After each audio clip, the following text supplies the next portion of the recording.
আপনার নাম মাঝি? হ্যাঁ। মোদী সরকার তার যোজনার মাধ্যমে আপনাকে সেবা করতে পেরেছে, এই জন্য বিজেপি আপনার কাছে কৃতজ্ঞ। আপনার পরিবার কি কিষাণ সম্মান নিধির অধীনে ব্যাংকে টাকা পাচ্ছে? হ্যাঁ হ্যাঁ। আপনি জেনে খুশি হবেন যে মোদী সরকার দ্বারা চালু হওয়া আপনার মতো 11 কোটিরও বেশি কৃষক মোদীজি দ্বারা শুরু করা কিষাণ সম্মান নিধি যোজনা থেকে সুবিধা পাচ্ছেন। স্যার, আপনার বিধানসভার নাম কি সবং? লোকসভা বিধানসভা চন্দ্রকোনা। আচ্ছা স্যার, আপনি কি লোকসভা নির্বাচনে বিজেপিকে সমর্থন করতে চান? আচ্ছা, অনুগ্রহ করে আমাদের বলবেন যে মোদী সরকারের কাছ থেকে আপনার প্রত্যাশা কি, যাতে বিজেপি আরো কঠোর পরিশ্রম প্রত্যাশা বলতে আমরা হচ্ছে আপনার উজ্জ্বলা যোজনার গ্যাস পাচ্ছি না, ওইটার যদি একটু ব্যবস্থা হয়ে যায় তাহলে ভালো হয়।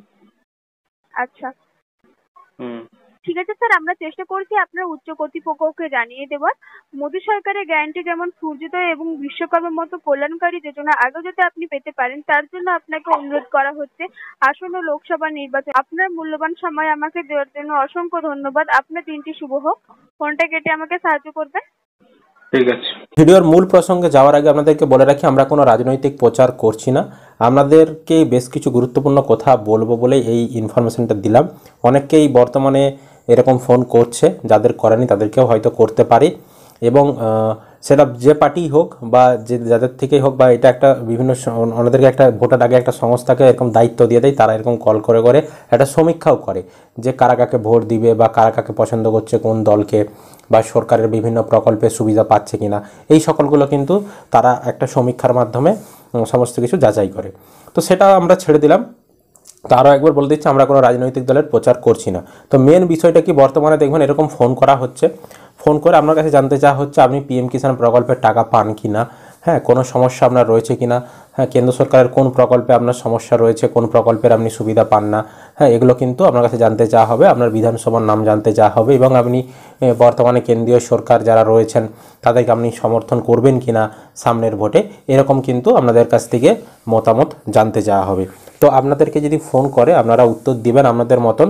তবে যদি আপনারা পিএম কিষাণের কোনো টাকা না পেয়ে থাকেন, অবশ্যই কিন্তু কমপ্লেনটা আপনারা জানাবেন। যেমন আমি আপনাদেরকে যে কল রেকর্ডটা শোনালাম, উনি বললেন যে আমি উজ্জ্বলা যোজনার টাকা পাচ্ছি না, বা উজ্জ্বলা যোজনার যে গ্যাস কানেকশান সেটা পাচ্ছি না। তো সেরকম আপনি যদি পিএম কিষাণের টাকা না পান, যদি কোনো সমস্যা থাকে, আপনাকে ফোন করলে আপনি কিন্তু অবশ্যই কমপ্লেনটা রেজিস্টার্ড করবেন। এছাড়াও পিএম কিষাণের যাদের 1-2-2019-এর পরের রেকর্ডে আবেদন করতে পারছেন না আপনারা, কারণ নিয়মেই তো বলা রয়েছে 1-2-2019-এর পরের রেকর্ডে আবেদন করা যাবে না, তো এখন পর্যন্ত নতুন নিয়ম আসেনি। তো সেই কারণেও আপনারা ওই বিষয়টাও একটা কমপ্লেন করতে পারেন, যাতে আপনাদের কমপ্লেনটা রেজিস্টার্ড হয় এবং সেটা সরকারের কাছে পৌঁছায় যে কৃষকরা এরকম 1-2-2019-এর পরের জমি দিয়ে আবেদন করতে পারছে না, সেই নতুন নিয়মটা খুব শীঘ্রই লাগু করা হোক, ভোটের আগে লাগু করা হোক, এই বার্তাটা যেমন তাদের কাছে পৌঁছায়। মেন হচ্ছে আমাদের যা সমস্যা রয়েছে কেন্দ্র সরকারের প্রকল্প নিয়ে, আপনারা ওই ধরনের কল আসলে অবশ্যই একটা কমপ্লেন রেজিস্টার্ড করবেন। এছাড়াও তারা যদি জিজ্ঞাসা করে আপনি সমর্থন করেন কি করেন না, সেটা আপনার মতামত, আপনি করলে বলবেন হ্যাঁ করি বা করব, আর যদি না করতে চান বলবেন না করব না, আমার এই সমস্যার জন্য আমি ভোট দেব না বা আমি আমার করব না, সেটা আপনার ব্যক্তিগত মতামত আপনি জানিয়ে দিবেন। তো মূল বিষয় যেটা, আপনাদের যদি কমপ্লেন থেকে থাকে বা আপনাদের যদি কোনো অভিযোগ থেকে থাকে, কোনো সরকারি সুবিধা থেকে আপনারা বঞ্চিত হন, অবশ্যই কমপ্লেনটা আপনারা করবেন। এটা একটা সুযোগ রয়েছে আপনাদের বার্তাটা পৌঁছানোর। তো অবশ্যই আপনারা কিন্তু কমেন্ট করবেন, তাদেরকে বলবেন, অভিযোগ জানাবেন, যাতে সেই বিষয়ে সরকার চিন্তাভাবনা নেয়। কারণ সামনেই ভোট রয়েছে, তো সব দলই চাইবে যে সুবিধা দেওয়ার জন্যই। তো এই সুযোগটা কিন্তু হাতছাড়া করবেন না। যদি হাতছাড়া করেন তাহলে কিন্তু আবারও 5 বছর বাদে কিন্তু ভোট রয়েছে, বুঝতেই পারছেন। তো আশা করি সমস্ত কিছু বোঝাতে পেরেছি।